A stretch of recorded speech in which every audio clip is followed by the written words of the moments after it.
Here's the SV650 with the tank off. Tried to drain the fuel. Try to figure out why it will not run. The fuel pump's not running. So I bought a new fuel pump and I was getting ready to put it in.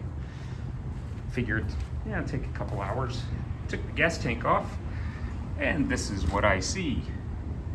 Holy crap, the bike's been sitting for 4 years. I don't know what's with the coffee grounds inside the tank, but it is an utter mess. Down here, even on the gas cap, the rubber seal is disintegrating and is all gushy and messed up. Yeah, this easy swap the fuel pump and be back in business is tip of the iceberg. Oh well, I don't think I will finish this today, but that leads to planning efforts. Cleaning out the tank is not something I want to do.